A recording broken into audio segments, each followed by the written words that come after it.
તમારો પ્રોગ્રામ વધારવા હોય પાસવર્ડથી આ સેટ બટન ને અપનું બટન અંગાત 2 સેકન્ડ દબાઈ દેવાનું, દબાઈ જ રાખવાનું, 2 સેકન્ડ ની દબાઈ જ રાખવાનું. હા એટલે લોંગ પ્રેસ કરી લોંગ પ્રેસ રાખશો એટલે થોડા ટાઈમ ડીલે પછી પાસ આવ્યું. હા. આ છોડી દીધું. હા છોડી દીધું.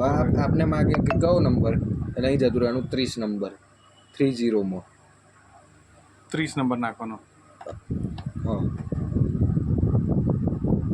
30 કર્યો. હવે ઈએનટી બટન આવે એટલે પ્રોગ્રામ આવ્યું લખેલું ને અમે કેટલા રાખ્યા 8 છે.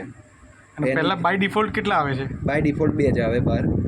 તમારે જરૂર હોય વધારવાના હોય તો વધી જાય. આપણે 4 પ્રોગ્રામ સેવ કર્યા એટલે અહીં 4 કરી દીધા. હા બસ બરોબર. ઈએનટી બટન આવ્યું. હવે પ્રોગ્રામ આપણને બતાવશે કેટલા વાગે સેવ કર્યા. પહેલો ટાઈમ 5 વાગે સવારે. બરોબર છે. ઓફ ટાઈમ એનો 6 વાગે. ઓકે બરોબર છે. આ 1 2 આવ્યો એટલે બીજો પ્રોગ્રામ 10 વાગે ચાલુ થયો. બરોબર છે. ઓફ 12 વાગે બંધ થયો. બરોબર છે. 1 3 સાંજે 4 વાગે ચાલુ 5 વાગે બંધ. ચોથો પ્રોગ્રામ 6 વાગે ચાલુ 7 વાગે બંધ.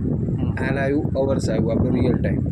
ઓકે એકચ્યુઅલ ટાઈમ જે છે નાખવાનો છે. અત્યારે 7:30 થયા છે તો 7:30 જ છે ને બ્લિંકિંગ થાય એ સેકન્ડ બ્લિંકિંગ થાય. ઓકે એટલે હવે ઓકે થઈ ગયું. હા.